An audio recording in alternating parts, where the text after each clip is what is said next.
आज से 3-4 साल पहले जब भी मैं अपनी लाइफ के प्रॉब्लम को देखता था तो सोचता था मेरी ही लाइफ में ज़्यादा प्रॉब्लम है, मेरे ही जो पूरा साथ होता है पूरा बुरा होता है, भगवान मेरे साथ ही ऐसा ऐसा करता है। ऐसे में भी दूसरे को ब्लेम कर देता था, मेरी किस्मत नहीं अच्छी है, ऐसा नहीं है वैसा नहीं है। ऐसे लोगों को समझना मेरे लिए उतना ज़्यादा इम्पोर्टेंट नहीं, क्योंकि मैं अपने आप को ही नहीं समझ पाता था कि मैं कौन हूँ, हु एम आई, मेरी वैल्यू क्या है। खैर अभी तक भी इसका जवाब नहीं मिल पाया कि मैं कौन हूँ। बट मैं अपने माइंड से जब भी खाली बैठा रहता हूँ हमेशा क्वेश्चनिंग करता हूँ कि क्या मैं कुछ नया सीख सकता हूँ, क्या कुछ नया जान सकता हूँ, कितना और अच्छे से अपने दिमाग को समझ सकता हूँ। क्योंकि ये जो आपका माइंड है ये अपने आप में ही एक पूरा ब्रह्मांड है। जितना दूर आप निकलिए कभी भी इसका अंत ही नहीं हो सकता। जितना आप समझ सकते हैं अपने आप को समझने की कोशिश करिए, जितना हो सकता है इस माइंड को समझने की कोशिश करिए। इस माइंड को अगर आप समझ लिए, समझ लो हर एक पर्सन के माइंड को आप समझ सकते हैं। ये एक खास बात है इस माइंड की। तो मैं डेली जब भी खाली मिलता है मुझे, जब भी खाली बैठता हूँ तो बस इस माइंड को समझने की कोशिश करता हूँ, हमेशा कोशिश करता हूँ। जितना ज़्यादा मैं इस माइंड के अंदर में जाता हूँ उतना ही ज़्यादा मेरे लिए डिफ़िकल्ट होते जाता है। बट फिर मैं देखो, मैं भी अपनी लाइफ में दुखी होता हूँ, मैं भी डिमोटिवेट होता हूँ, मैं भी रोता हूँ। ऐसा ही नहीं है कि मेरे साथ कुछ बुरा नहीं होता, होता है। टूट भी जाता हूँ, कभी कभी लगता है कि सब मेरे साथ में ही होता है, अभी भी होता है, बट कुछ समय के लिए। फिर अपने आप को तुरंत ही संभाल लेता हूँ मैं। जितना आसानी से टूट जाता हूँ उतना ही आसानी से फिर से कुछ ही समय में उससे ज़्यादा स्ट्रॉन्ग मजबूती के साथ मोटिवेशन ला के अपने आप को स्ट्रॉन्ग बनाता हूँ, फिर से खड़ा होता हूँ, फिर से अपनी प्रॉब्लम को फेस करने लगता हूँ, अपनी प्रॉब्लम से लड़ने लगता हूँ। और ये मेरे ख्याल से प्रॉब्लम तब तक नहीं ख़त्म होगी जब तक कि मेरी लाइफ नहीं ख़त्म होती। और ये मैं अपना नहीं बता रहा हूँ, मैं अपने आप को समझा हूँ तभी आपको समझने की कोशिश कर रहा हूँ। क्योंकि सबकी लाइफ सिमिलर जैसी होती है, सबका थॉट्स एक जैसा होता है, सब कोई वैसे ही सोचता है जैसे हर एक पर्सन सोचता है।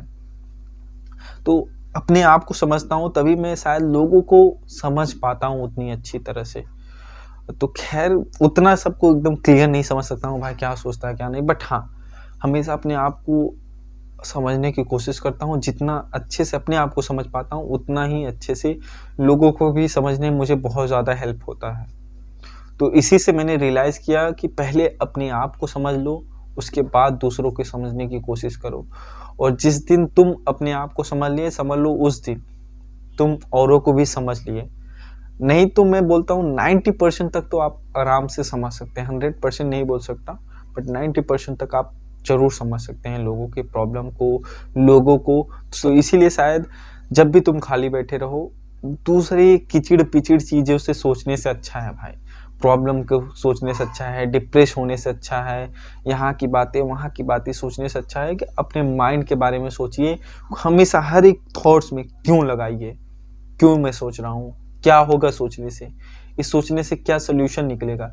जब आप ऐसे क्यों क्यों बोलते रहेंगे अपने माइंड को ना, तो आपका माइंड आपको ही एक न एक आंसर देते रहेगा, एक न एक आंसर देते रहेगा। और जब आप मतलब कुछ टाइम के बाद आपको एक सेटिस्फैक्शन मिलने लगे उस क्वेश्चन का, एक इन मतलब एक बार में नहीं होगा, मतलब जितना बार आप क्वेश्चनिंग करेंगे एक आंसर देगा, फिर क्वेश्चन करेंगे फिर आंसर देगा, फिर ऐसे ऐसे ऐसे आपको एक सेटिस्फैक्शन कुछ टाइम बाद मिलेगा, शांति मिलेगी आपको माइंड को। जो आपका माइंड 4 ब्रांचेस में इधर उधर की बातें सोच रहा है ना, जब वो एक टॉपिक पे आता है तो शांत हो जाता है, रिलैक्स मिलता है आपको, रिलैक्शन मिलता है। तो हमेशा इस बात का ध्यान रखें कि बहुत सारी चीज़ों को सोचने से अच्छा है कि अपने माइंड को एक चीज़ में लगाने की कोशिश करिए, एक थॉट्स में लगाने की कोशिश करिए। क्योंकि पर्सन अपने माइंड को एकदम से सोचने से बंद नहीं कर सकता, उसको बस डायरेक्शन दे सकता है किस पॉइंट में आपको सोचना है, सोचेगा हमेशा माइंड। तो अगर तुमको अपनी लाइफ में जो ये तुम्हारी टेंशन, ये कुछ बुरा हुआ है आपके साथ, कुछ पर्सन है जो तो आपको धोखा दिया है, कोई छोड़ के चला गया है, ऐसा वैसा कुछ भी बातें जो आपके माइंड में चल रही हो, उसको चलने से अच्छा है कि अपने माइंड को समझो यार। अपने माइंड को समझोगे तो आप अपनी लाइफ में बहुत कुछ समझोगे। हमेशा जब भी खाली बैठे रहो तो अपने माइंड को समझने की कोशिश करो, अपनी लाइफ में बहुत कुछ सीखोगे, बहुत कुछ जानोगे और बहुत आगे जाओगे। तो thank you so much for watching this